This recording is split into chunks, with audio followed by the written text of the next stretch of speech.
Bonsoir tout le monde, j'espère que vous allez bien.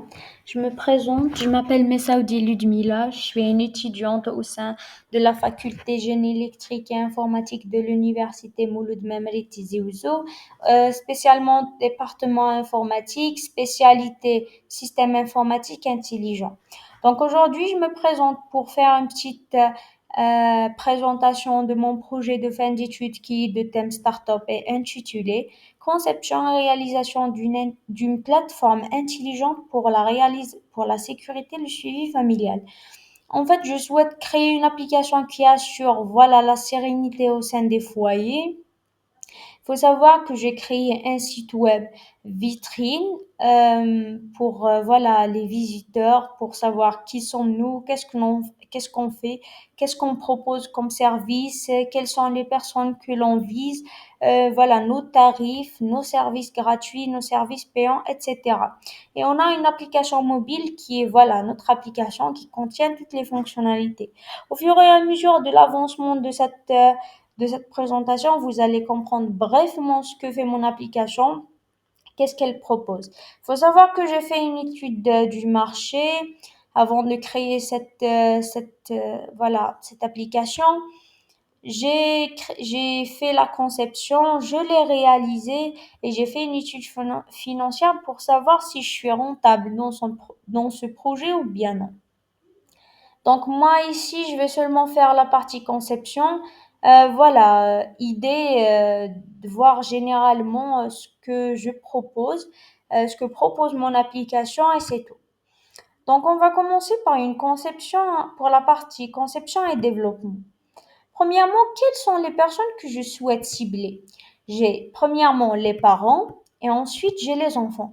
Lorsque je dis les enfants, c'est pas par rapport à l'âge, mais par rapport à son rôle dans la famille. Il peut être adolescent, il peut être adulte, il peut être enfant.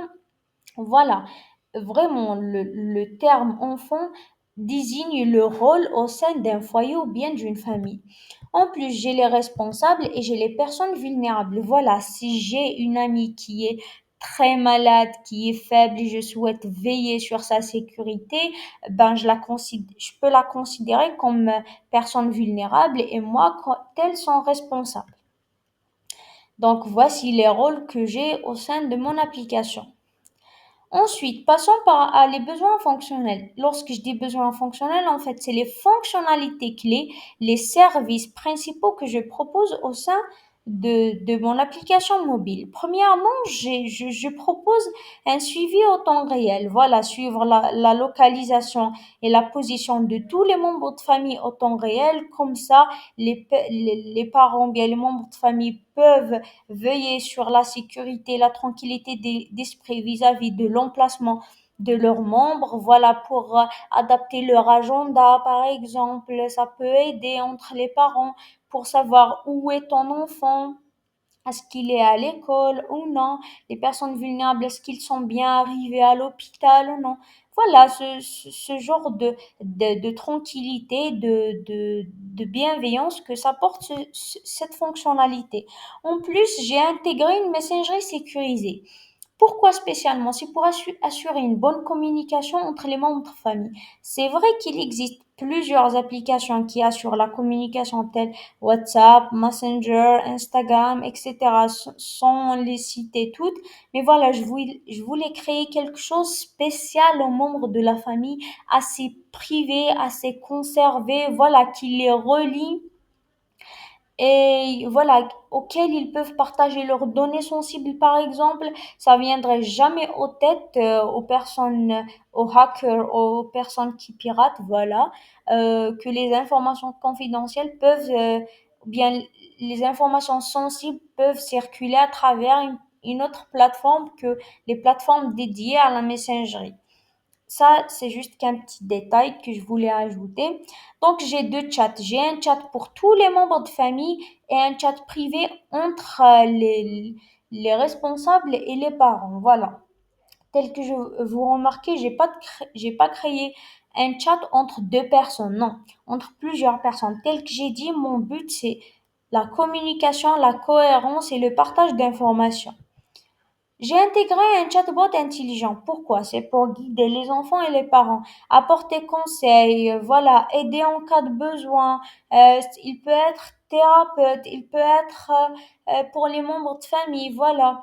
Il faut savoir que généralement, s'il y a une mauvaise communication, une mauvaise gestion au sein d'un foyer, c'est généralement les parents le problème. Donc déjà, apporter une sensibilisation pour les apprendre comment éduquer leur enfant, comment assurer la sérénité au sein de leur foyer. C'est pour ça que j'ai pensé à intégrer un chat intelligent. En plus, j'ai un système de notification d'urgence. En cas d'urgence, voilà, un membre le déclenche et tout le monde reçoit une notification, comme ça tout le monde est alerté. C'est plus rapide et efficace que prendre le téléphone et appeler les parents un par un. Voilà. Pour les besoins non fonctionnels, les fonctionnalités supplémentaires qu'apporte mon application, un, la sécurité. Premièrement, et le plus important, je veille toujours à sécurité, bien protéger les informations de mes utilisateurs. Car là, je manipule des données qui sont assez sensibles, telles que la messagerie, leurs données privées et surtout leur position au temps réel. Donc, la priorité numéro un, c'est de bien protéger ces données. Deuxièmement, la performance. Je veux que mon application soit performante. Elle consomme pas trop de batterie. Voilà, elle est performante. Elle répond au temps réel. Elle prend quelques millisecondes pour que les fonctionnalités marchent à merveille. Il n'y a pas de bug, il n'y a pas de problème, etc. Troisièmement, la scalabilité. Ce que je veux dire par là, c'est que je donne aux parents la liberté de bien gérer leurs membres de famille par eux-mêmes. Voilà, c'est pas tous les parents qui gèrent en même temps leurs membres de famille. Ce que je voulais dire par le mot gérer, c'est ajouter, supprimer, modifier les données et accorder une certaine, voilà, accorder certaines libertés ou bien accès aux autres membres de famille. Ils n'auront pas tous les mêmes accès à toutes les fonctionnalités, pardon. Donc voilà. Et dernièrement, l'utilisabilité. Il faut savoir que déjà, c'est nous qui aidons nos parents comment ouvrir leur compte sur les réseaux sociaux, comment utiliser leur smartphone. Donc voilà, c'est une génération qui est assez lourde quand même en utilisation des technologies. C'est pour ça que je veille à créer une plateforme très facile à utiliser, à naviguer, facile à reconnaître les icônes, comment ça fonctionne, les fonctionnalités, voilà. Et je tiens à créer, par exemple, voilà, je souhaite créer des interfaces qui sont ergonomiques, esthétiques, modernes, qui sont pas très tape à l'œil et qui sont pas non plus désagréables. Voilà. Rester dans le simple, dans la modernité, dans la facilité à interpréter les éléments. Ça, c'était en général. Donc, pour mon cas d'utilisation, qu'est-ce que vous pouvez faire au sein de mon application? Tout le monde, qu'est-ce qu'il peut faire? Ils peuvent visiter mon site web vitrine. Voilà, qui sommes-nous? Qu'est-ce qu'on fait? Quels sont nos services, nos tarifs, nos fonctionnalités gratuites, nos fonctionnalités payantes, etc. Avoir plus d'informations sur nous, comment le contacter. Maintenant, passons aux personnes qui vont télécharger notre application mobile et s'authentifier. Premièrement, il y a le parent ou le responsable qui va créer un compte. Il va entrer son email, mot de passe, puis il sera redirigé vers un formulaire pour remplir toutes les informations supplémentaires. Et puis, il va rentrer dans l'application. Et on a les autres membres de la famille. Il faut savoir que tous les membres de la famille au sein de mon système, ils se connectent avec le compte du parent. Maintenant, comment je vais reconnaître les membres de la famille? Mon système, j'ai mis un dispositif dans mon système de reconnaître les appareils des membres de famille. Voilà. Si j'ai un nouveau appareil, je me connecte avec le compte de mon père et mon système détecte que cet appareil que voilà, le compte de mon père n'a jamais été ouvert dans mon appareil. Lorsqu'il reconnaît l'appareil, il reconnaît quoi? Le type d'appareil, le système d'exploitation, la date de sortie, etc. Ces informations uniques à chaque device ou bien à chaque mobile. Donc, Voilà, il reconnaît l'appareil. Si il est nouveau, cela veut dire il va me rediriger vers la page membre de famille. Je rentre tous mes coordonnées. Il me cherche. Si j'existe déjà dans les membres de famille, c'est OK. Cela veut dire que j'ai plusieurs appareils. Sinon, il va m'ajouter tel un nouveau membre. Ici, il reconnaît mon appareil tel qu'il existe déjà, qu'il a déjà été enregistré, ben voilà, il me reconnaît directement, il prend mon nom et il rentre dans mon espace à moi. Très bien. Passons maintenant à après l'authentification. Voilà, tous les membres de la famille, ils se sont authentifiés et rentrés dans mon application. La première chose qu'ils peuvent faire, c'est gérer leur compte, modifier certaines données selon voilà l'accès qu'a donné le parent au membre. Par exemple, il y a des données qu'il ne donne pas l'accès à modifier, telles que le nom s'il veut, le rôle dans la famille. Voilà, c'est aux parents de gérer tout ça. Puis, il y a voir la position en temps réel de tous les membres de la famille en même temps, accès au chat pour voilà communiquer, discuter entre eux, l'utilisation du chatbot et visualisation des articles. J'ai mis une page dédiée, pas une page, voilà, si on peut dire une une interface dédiée à la visualisation des articles qui touchent divers sujets sur l'éducation émotionnelle de la famille, assurer une bonne communication au sein d'un foyer, la sécurité familiale, etc.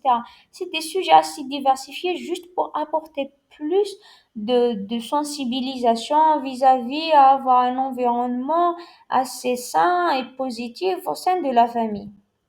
Puis j'ai un système d'envoi de notification en cas d'urgence et une interface de contact pour les développeurs en cas de bug.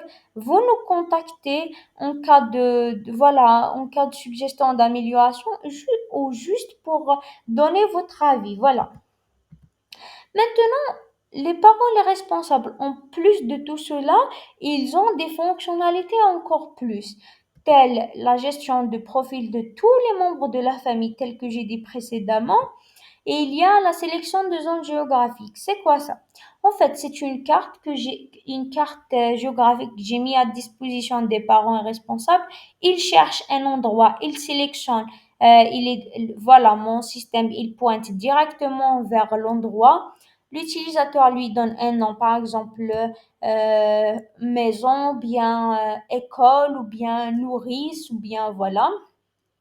Il sélectionne un périmètre de la zone géographique.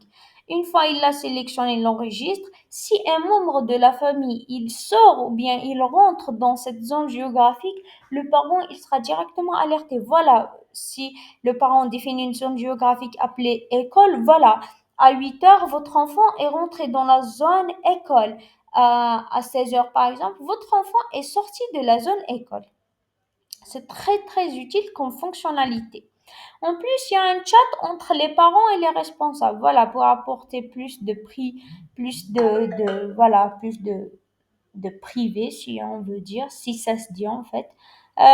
Des fois, il y a des informations assez sensibles qui circulent seulement entre les parents que les enfants n'ont pas besoin de connaître, tout simplement.